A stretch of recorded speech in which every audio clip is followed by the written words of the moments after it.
വത്സരാജ്, മോദിയുടെ ഗ്യാരണ്ടിയാണ് ഇവിടെ വിജയിക്കാൻ പോകുന്നത്. പിണറായിയുടെ ഗ്യാരണ്ടി എക്സ്പയർഡ് ആയിരിക്കുന്നു എന്നാണോ മനസ്സിലാക്കുന്നത്?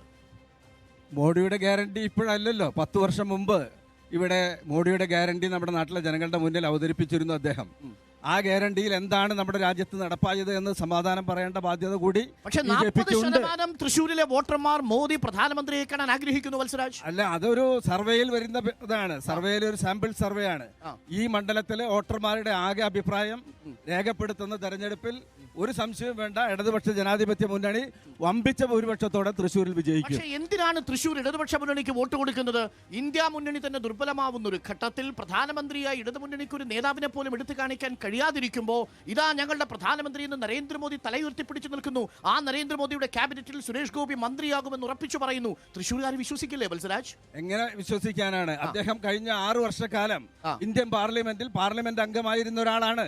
മോദിയുടെ സർക്കാരിൽ അംഗമാകണമെന്നുണ്ടെങ്കിൽ അദ്ദേഹത്തിന് ഇപ്പോൾ തന്നെ അംഗമാക്കാമായിരുന്നു.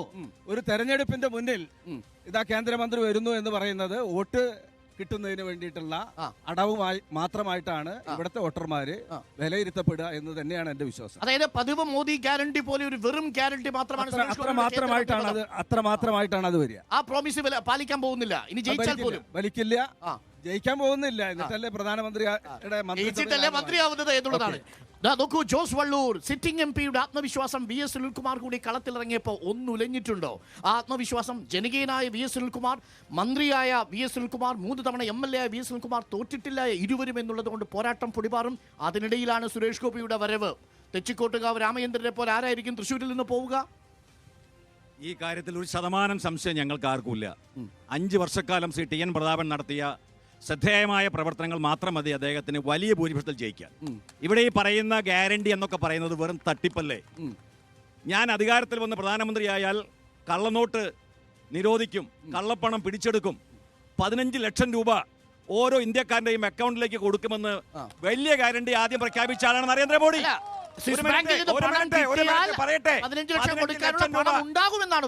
ലക്ഷം രൂപ ഓരോ ഇന്ത്യക്കാരന്റെയും അക്കൗണ്ടിലേക്ക് കൊടുക്കാമെന്ന് പറഞ്ഞ് എല്ലാവരോടും ബാങ്ക് അക്കൗണ്ട് ഓപ്പൺ ചെയ്യാൻ പറഞ്ഞ ഗ്യാരണ്ടി എവിടെ പോയി? ആ ഗ്യാരണ്ടി എവിടെ പോയി?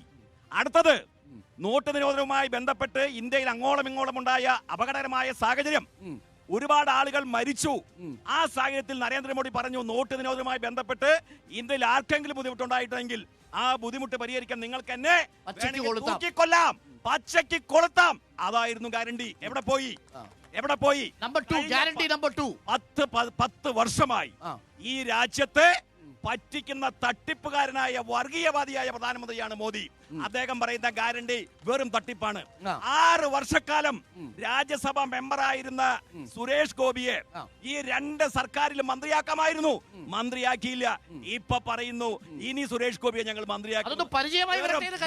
തട്ടിപ്പ് മാത്രം. ഈ ഇന്റർനാഷണൽ അവാർഡ് കൊടുക്കാവുന്ന, ഓസ്കാർ അവാർഡ് കൊടുക്കാവുന്ന അഭിനേതാവാണ് പ്രധാനമന്ത്രി.